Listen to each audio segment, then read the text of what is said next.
ẹ wá ráyè filẹ̀ pẹ̀lú bí ẹ ti bísí tó nínú ayé ẹ wá fàyè lẹ̀ láti wá dùn ọmọ yìí nínú bàtà ọ̀fọ̀ àti ti ìbànújẹ́ wọn ò ní bọ́ sójú ọ̀nà tìyín náà. Àmín.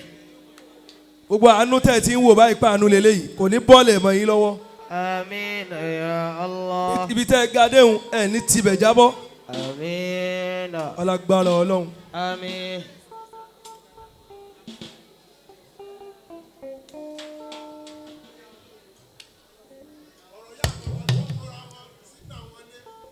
Tẹ́yìn bá ti pàdé irú yín ẹjọ́ ò gbọ́dọ̀ pọ̀ wọ́n lè lò lọ fẹ́ súnmọ́ bí ó sì ṣe hàn wọ́n lè lò lọ fẹ́ mọ́ disappoint mi o sọ pé o mọ iye owó ìwọ náà sì máa ń ná táwùyé bá ń lo òde yóò kówó dání ni àyíbá mọ̀ kọ́dọ̀ òde tá a bá padà pé kó wá kọrin yóò ti náwó ṣáájú wàláhì àwa máa wọ́ọ̀chì yàn ọjọ́ kọ̀mándà ń bí eléyìí hùn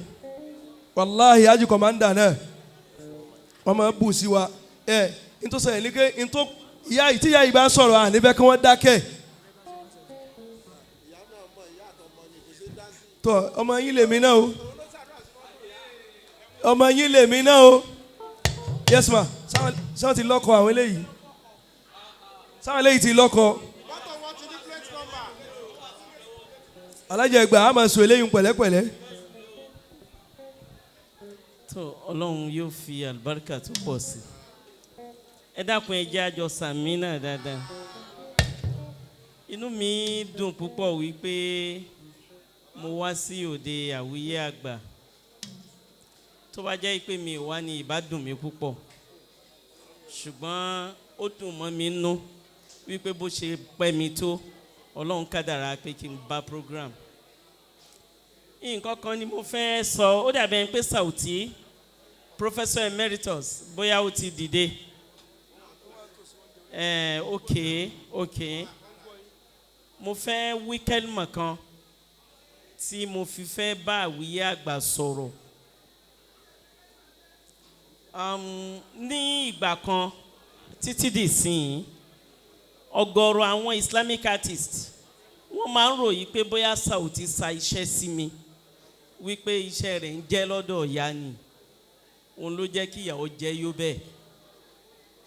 àwọn nǹkan kan bẹ tí mo rí lára prof ìyẹn Abdulaziz Abiodun SAOTY Arewa irú ẹ̀ ti ṣẹlẹ̀ lẹ́nìí tí mo dé bí èrò ṣe pọ̀ tó tí crowd yẹn tó SAOTY ò wo èrò àti bí personality ẹ̀ ṣe tó fi wólẹ̀ tá a bá ní ká sọ nípa bíbí ṣé mo tó SAOTY bí ni mi tó bì ṣùgbọ́n nítorí pé kò gbàgbé ìpìlẹ̀ ó wà ń jẹ́ kí gíga yẹn kó kọjá expectation àwọn èèyàn léyìí tó jẹ́ wípé mò ń fi yẹn mo fi ń pass message sí àwíyé ọmọ mi làwíyé ń tiẹ̀ torí ipò máa gbolé wa ni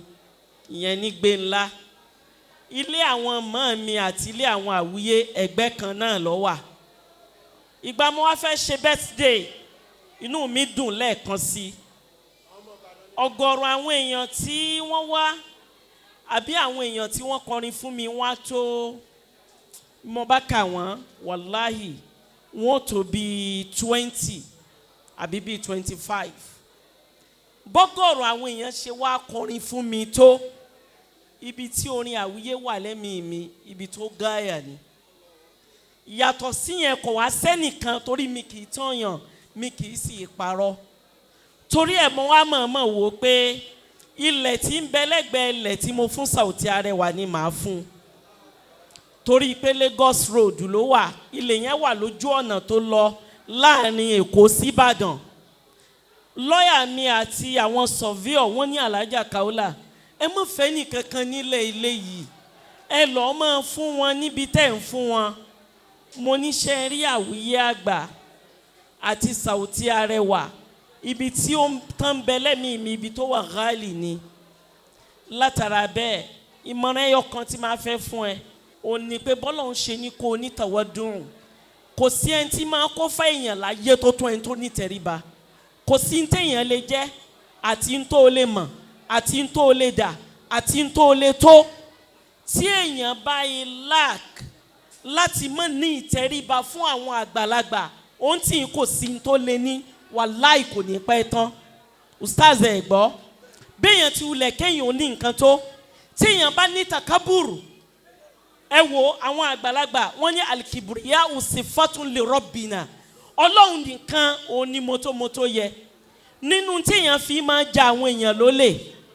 téèyàn fi máa kó àwọn èèyàn nífà téèyàn fi máa soríire tí ó wà ghali òun ni kéèyàn ní tawadun wà ní tí mo appreciate jù lára àwíyé òun ni ìtẹríba kéwúlérè tí mo rán sí rèé ọmọ mi rèé tó ti ro mọ́ mi láti Mẹ́kà ní year 2019 hajj tá a ṣe kọ́yìn ó ní mo wá rán sáwùyé pé kó bá mi pè wá ọba tó ní ẹ tó da muhiba sára rẹ ọlọ́run ló da ìfẹ́ sí ọ lára ó dẹ̀ ti táàpù náà káàkiri débi pé bẹ́ẹ̀mi gan ṣe mọ̀ yìí ọgọ́rùú àwọn èèyàn ní wá mímọ̀ rẹ lára mi Alhaja Kaola bó o láṣẹ rí ọmọ yín yẹn Alhaja Kaola bó o láṣẹ rí ọmọ yín yẹn nítorí bọ́lọ̀ ń ṣe ṣe ọba tó fi àánú rẹ̀ ṣe ọbẹ̀ kò ní yọ́ọ̀lẹ̀ nínú olóríire ọmọ pọ̀ sí lálùbáríkà ni ọmọ pọ̀ sí lóríire ni ó sì ní nájà wàràwàrà ẹjọ́ ẹ bá ń bá sàmì dáadáa gbogbo ẹni tó rí ire tiẹ̀ náà kalẹ̀ kọ́ sàmì fáwùyé ọlẹ́nàbí wa Muhammad ilẹ̀ yẹn ti jẹ́ tiẹ̀ náà ẹgbẹ́ ilẹ̀ SAOTY AREWA lọ́wà ní Lagos Road nínú ẹ̀ ni mo ti ní kí wọ́n yọ ìplọ́ọ̀tì fóun náà wọ́n dẹ̀ ti parí pépà rẹ̀ tó bá yẹ pé kì í ṣe pé mo kánjú kúrò ní Ìbàdàn ni bọ̀tí gbogbo èèyàn ló ti mọ̀ torí mo ti sọ lórí afẹ́fẹ́ nínú ẹlẹ́ẹ̀kejì nǹkan míì ti ń fún mi ní ànánsẹ̀ èmi Kàfílà